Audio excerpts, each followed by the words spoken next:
Assalamualaikum warahmatullahi wabarakatuh. Alhamdulillah, segala puji bagi Allah atas nikmat dan karunia-Nya, terutama nikmat iman dan Islam. Ketika kita mau melakukan sholat, itu ada yang meragu-ragu untuk melakukannya karena pakaiannya itu cuman pakaian biasa. Artinya mungkin pakai baju kaos, pakai celana panjang begitu. Nah, terus sebenarnya sudah menutup aurat, tapi merasa kurang pas atau merasa kurang sopan. Nah, bagaimanakah kalau kita lihat apa yang dilakukan oleh Rasulullah dan para sahabatnya dulu? Eh, itu kalau kita perhatikan di dalam Sahih Al-Bukhari, ternyata itu ada praktek sholat itu yang dilakukan dengan hanya menggunakan satu kain. Nah,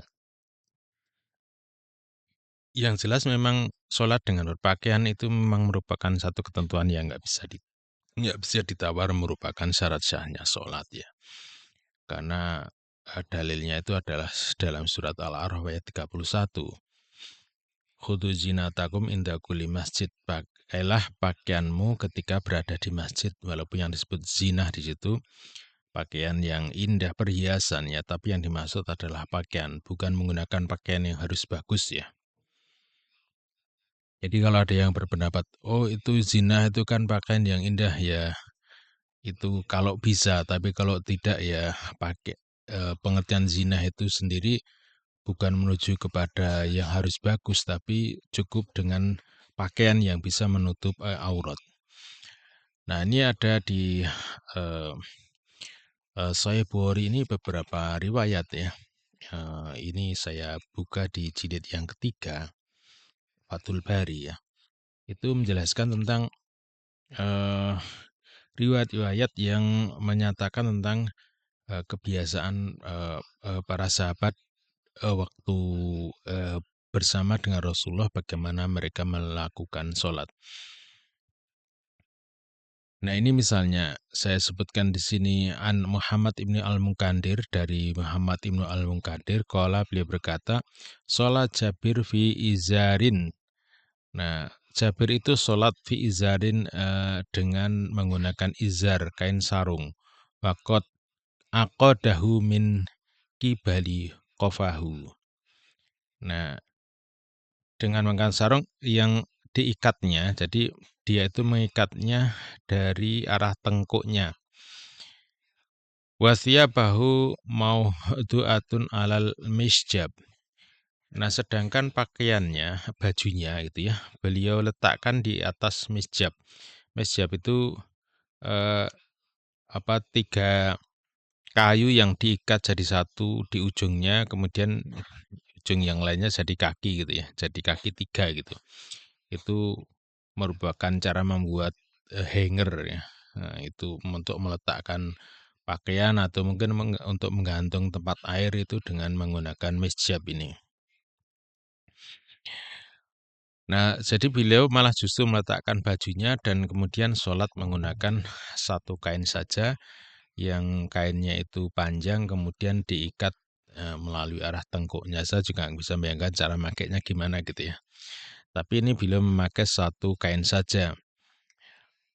Qala lahu qailun, maka berkata seseorang, tusolli fi izarin wahid. Kenapa engkau sholat dengan menggunakan satu lembar saja, satu lembar kain saja? Nah, kain lembaran, izar itu kain lembaran.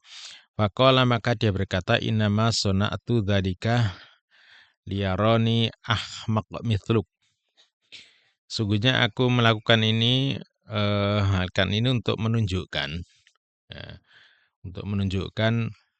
orang yang ahmak itu artinya dungu ya, bodoh, seperti engkau ya. Ini mungkin saking mungkin beliau itu berulang kali mengingatkan bahwa sholat itu syaratnya nggak rumit, nggak harus pakai pakaian yang gimana gitu ya, tidak harus mengkhususkan ini pakaian untuk sholat gitu ya. Jadi pakaian yang bisa kita pakai sehari-hari itu cukup untuk lakukan sholat, termasuk sholat berjamaah ya. Jadi kan ya, ketika sholat berjamaah tidak harus berdandan sedemikian rupa sampai lama malah akhirnya jadi terlambat ya. Atau merasa segan sholat berjamaah karena merasa pakaian yang dipakainya itu mungkin belum pakaian yang standar lah untuk sholat berjamaah. Bahkan ada satu masjid itu, dia itu ada ditempel di masjidnya itu, dilarang sholat dengan memakai kaos gitu ya. Kemudian disediakan baju apa itu baju koko ya, baju takwa lah gitu ya, baju koko ya, eh, baju takwa ya, baju takwa. Kemudian bagi yang masih pakai kaos itu dipersilakan untuk memakai itu baju koko itu. Kok baju koko lagi, baju takwa. Nah, ini kan kayaknya bagus ya. Mungkin tujuannya supaya sholat tuh pakai pakaian yang eh,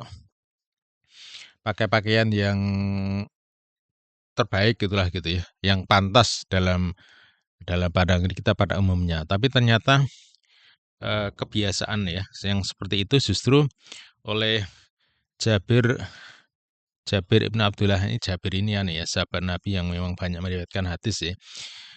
Nah, beliau itu malah mengatakannya, sesungguhnya aku melakukan yang seperti itu, akhirnya sholat dengan satu kan itu liyaroni ahmak mitluk. Saya untuk menunjukkan orang-orang bodoh seperti engkau gitu ya.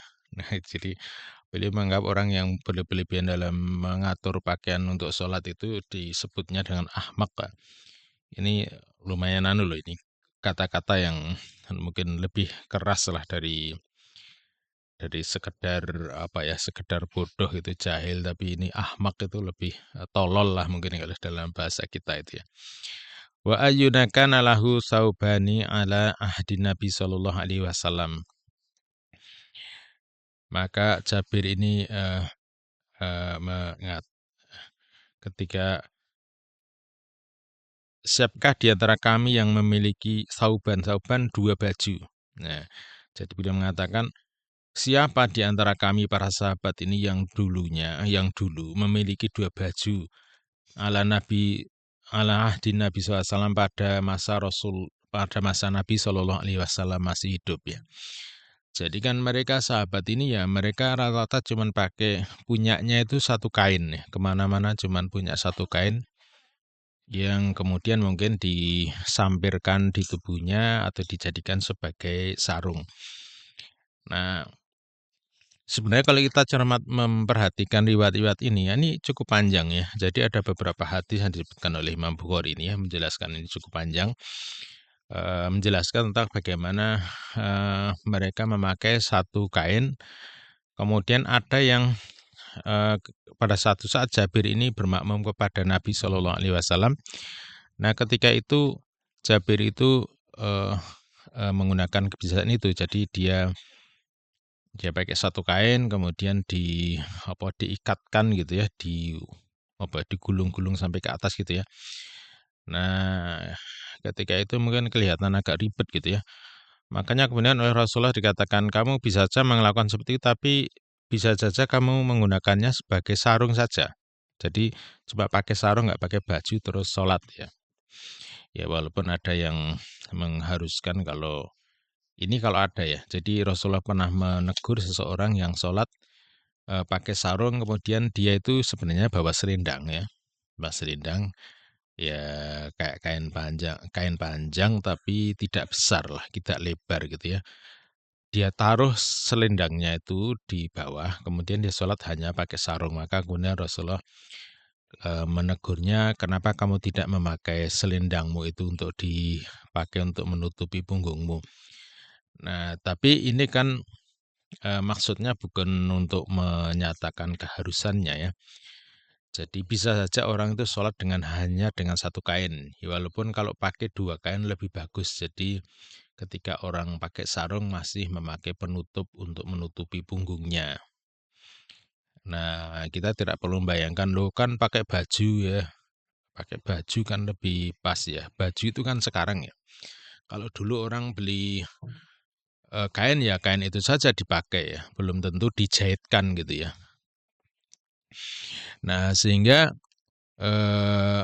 ada sahabat yang bertanya pada Rasulullah, "Ya Rasulullah, kalau saya memakai memakai satu kain, sedangkan itu sempit bagaimana?" Maka Rasulullah memintanya supaya mengikatnya itu ya, bitingi ya, artinya dibitingi dengan menggunakan bisyaukatin, dengan satu duri. Nah, saya kira kalau kita melihat riwayat-riwayat ini, jadi kita bayangkan sholat itu tidak serumit yang kita bayangkan, kemudian syarat berpakaian harus ganti-ganti pakaian gitu ya. Nah, supaya kita juga bisa merasakan bagaimana sebenarnya agama ini mudah, tidak sulit seperti yang sering mungkin kita kira lah gitu ya. Bukan kita mungkin mengira ini loh caranya melakukan melakukan sholat itu harus punya persiapan, pakai pakaian yang terbaik, itu kan dalam kondisi normal ya. Tapi kalau kemudian dalam kondisi kebiasaan kita habis kerja mungkin ya, kita kan nggak harus begitu ya. Nggak harus begitu, yang penting sholat tepat waktu dan mengejar keutamaan, misalnya sholat berjamaah tanpa harus kemudian kita ganti pakaian dulu, kemudian ganti yang semula pakai kaos, karena kalau kerja kan mungkin lebih praktis pakai kaos ya, kemudian harus pakai baju dulu. Nah gitu. Saya kira inilah kemudahan Islam, tidak menghendaki kesulitan bagi kita. Semoga bermanfaat. Assalamualaikum warahmatullahi wabarakatuh.